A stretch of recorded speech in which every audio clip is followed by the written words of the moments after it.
अब हम बात करेंगे बिहार के बाजपट्टी विधानसभा की। बाजपट्टी विधानसभा सीतामढ़ी जिले में आती है और सीतामढ़ी लोकसभा सीट के ही एक विधानसभा सीट में से ये एक है। यहाँ के समीकरण भी बड़े दिलचस्प हैं और यहाँ भी एक रोचक मुकाबला अब तक देखने को मिलता रहा है। ज्यादा जानकारी के लिए इस वक्त हमारे साथ हमारे वरिष्ठ सहयोगी राकेश रंजन जी हैं।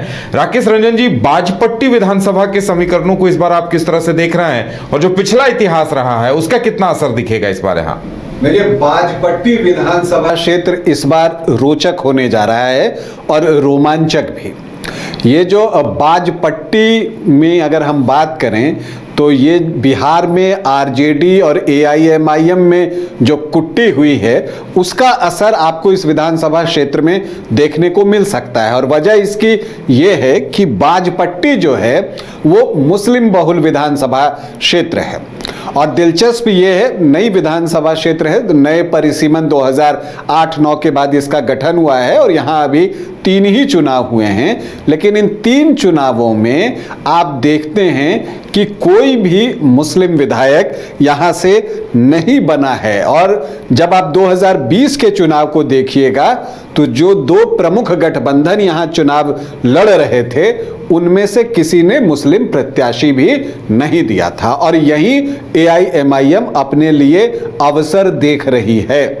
आपको बताओ कि एआईएमआईएम इस बार गंभीरता से चुनाव लड़ना चाहती है और पिछली बार भी उसने 5 विधानसभा सीटों पर सफलता अर्जित की थी और ये बात जो एआईएमआईएम के समर्थक होते हैं वो गर्व से बताते भी हैं कि कितनी पार्टियां हैं अकेले लड़कर 5 सीट ले आती हैं। उदाहरण देने में वो चिराग पासवान तक का उदाहरण देते हैं कि पिछला चुनाव चिराग पासवान अकेले लड़े थे तो उनको विधानसभा में कितनी सीटें आई थी।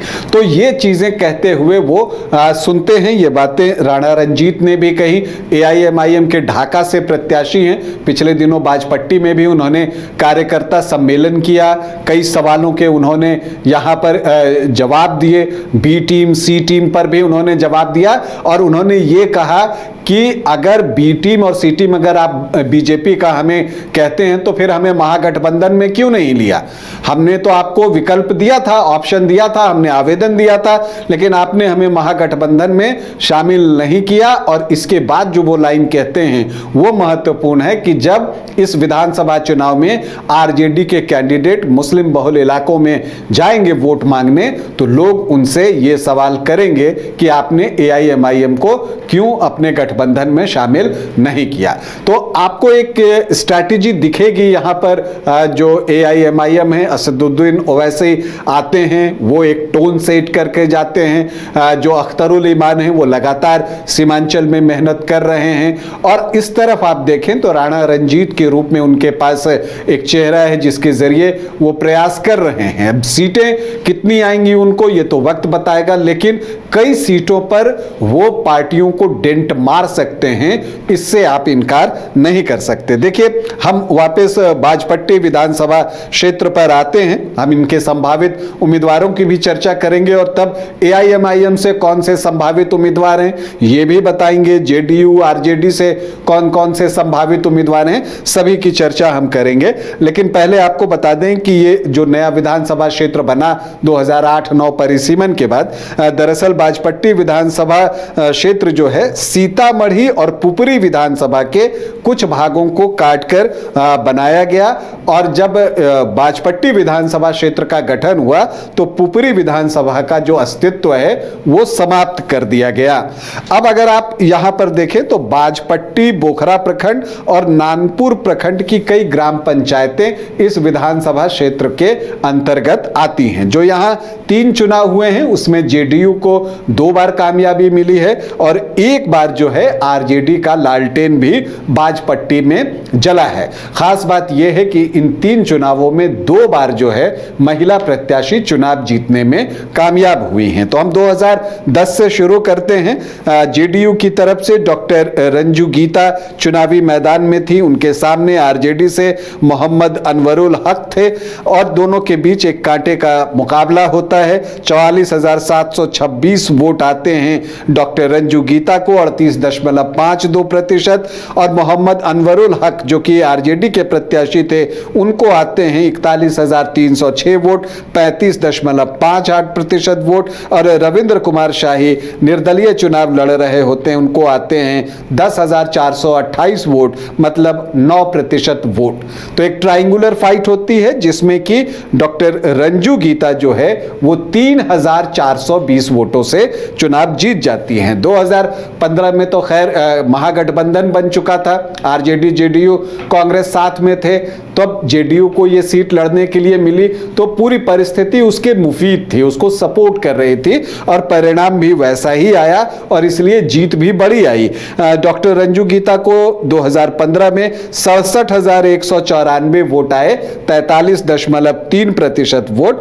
और तब आरएलएसपी ने अपना यहां से प्रत्याशी दिया था एनडीए की ओर से, रेखा कुमारी, वो 50,248 वोट लाने में कामयाब होती हैं, 32.38%। और रविंद्र कुमार शाही जो निर्दलीय चुनाव लड़ रहे थे, उनको भी 8,000 वोट आते हैं, 5% से ये ज्यादा वोट था।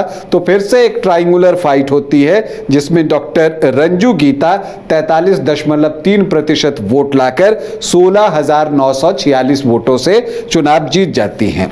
2020 में जेडीयू जो है एक बार फिर से डॉक्टर रंजू गीता को ही चुनावी मैदान में उतारता है, इस प्रत्याशा के साथ कि डॉक्टर रंजू गीता जो है वो जीत की हैट्रिक लगाएंगी। लेकिन आरजेडी यहां से मुकेश कुमार यादव को मैदान में उतारता है और आरएलएसपी जो है वो फिर से रेखा कुमारी को टिकट देता है और वो एक अलग गठबंधन के रूप में यहां चुनाव लड़ रहा था। उस वक्त उसका एआईएमआईएम के साथ भी गठबंधन था। और एलजेपी मोहम्मद इंतखाब आलम को चुनावी मैदान में उतारती है, क्योंकि पिछली बार तो जहां जेडीयू वहां एलजेपी ये तय था।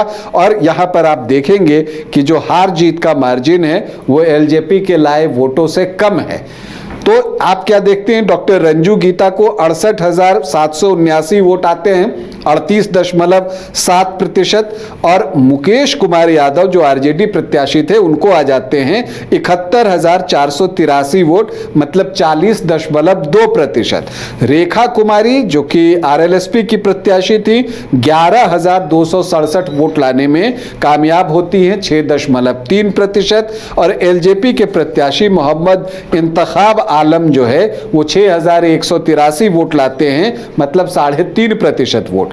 तो एलजेपी को आए 6,183 वोट और हार जीत का मार्जिन 2,704 वोट। मुकेश यादव 2,704 वोटों से ही चुनाव जीतते हैं। तो आप देखिए कि एलजेपी ने जो मत लाए उससे कम मत से हार जीत हुई। तो जेडीयू के हार में एलजेपी का कैंडिडेट होना एक कारण रहा, लेकिन जितना नुकसान मोहम्मद इंतखाब आलम ने नहीं पहुंचाया, उससे ज्यादा रेखा कुमारी जो कि उपेंद्र कुशवाहा की पार्टी की कैंडिडेट थी, उन्होंने पहुंचाया, क्योंकि उनको 11,267 वोट आए। अगर इन दोनों वोटों को आप जोड़ दें या सिर्फ आप आरएलएसपी के वोट को ले लें तो यहां पर रंजू गीता चुनाव जीत सकती थी। लेकिन अगर मगर के लिए चुनाव में कोई जगह नहीं है। जो हुआ वो यही हुआ कि आरजेडी के मुकेश कुमार यादव ने डॉक्टर रंजू गीता जो जेडीयू प्रत्याशी थी, उनको 2,704 वोटों से पराजित किया।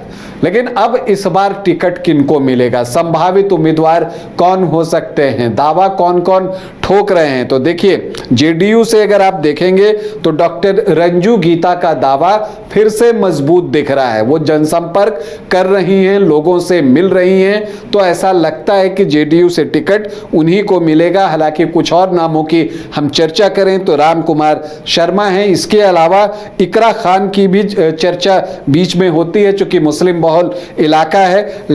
जो इकरा खान है वो शाहिद अली खान की बेटी हैं, जो 4 बार के विधायक हैं। वो सीतामढ़ी से 2 बार जीते, पुपरी से जीते, सुरसंड से जीते। तो उनकी बेटी इकरा खान जो अब जेडीयू में है, उनका भी जो है यहाँ पर दावा दिखता है, ऐसा लोग कहते हैं। लेकिन ये भी सुनने में आ रहा है कि वो सुरसंड से लड़ना चाहती हैं। तो ये तय है कि इकरा खान और डॉक्टर रंजू गीता जेडीयू के टिकट पर इस बार चुनाव लड़ेंगी।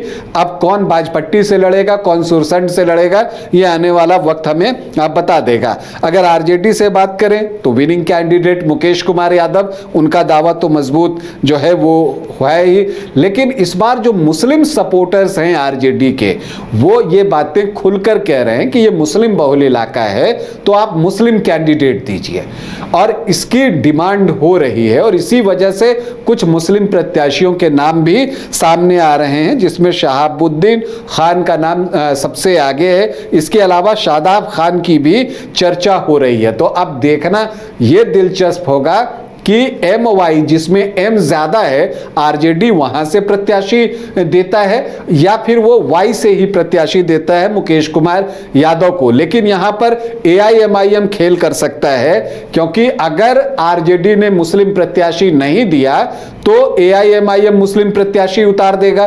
तो ऐसे स्थिति में आरजेडी को भारी नुकसान बाजपट्टी में हो सकता है, क्योंकि मुस्लिम वोट अगर AIMIM की तरफ चले गए तो आरजेडी को नुकसान हो जाएगा।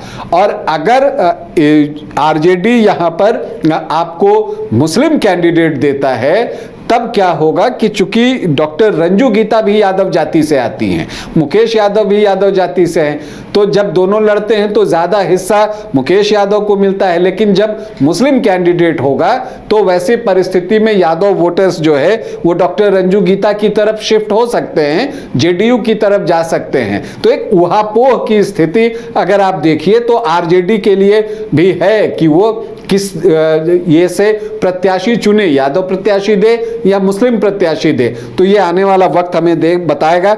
AIMIM से जो दावेदार हैं उसमें मुन्ना मंसूरी का नाम प्रमुखता से लिया जा रहा है। इसके अलावा मोहम्मद इफ्तिकार भी हैं, उनकी भी चर्चा जो है वो हो रही है।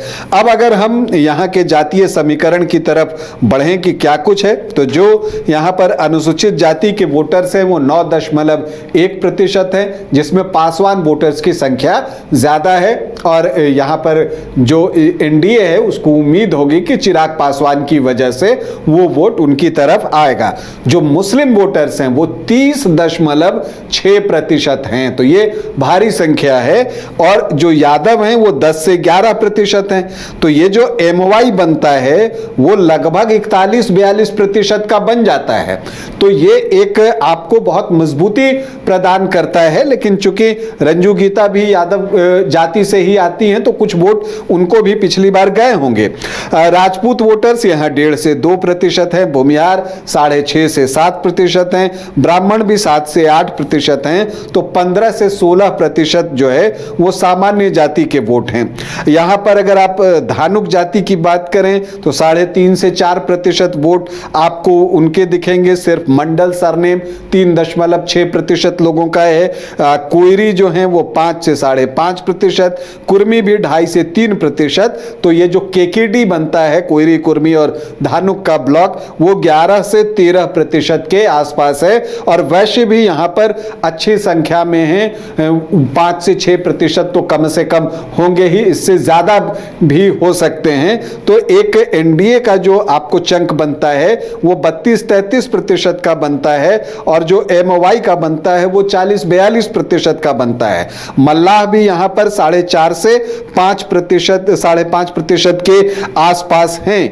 तो ऐसे में अगर आप देखें कि जो 3 चंक बन रहे हैं, एक 40 से 42% का MY का, एक NDA का चंक 32 से 33% का, और आप इसके अलावा देखें तो SC का 9.1%। तो जो अदर OBC EBC हैं उसमें अगर हम मल्लाह को भी छोड़ दें तो वो 13-14% के आसपास जाते हैं।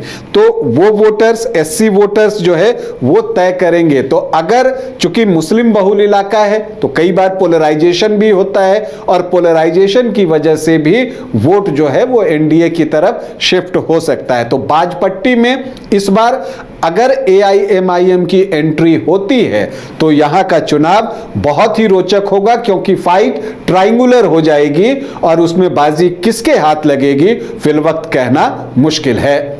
तो चलिए, बाजपट्टी विधानसभा के समीकरण बड़े दिलचस्प हैं। देखने वाली बात यह होगी कि मुस्लिम प्रत्याशियों को लेकर पार्टियां क्या निर्णय लेती है, और नहीं तो फिर ओवैसी की पार्टी वहां पर एक बड़ा दांव खेल सकती है। तो इंतजार करना होगा कि समीकरण क्या कुछ निकल कर सामने आते हैं और प्रत्याशी बाजपट्टी में कौन होते हैं।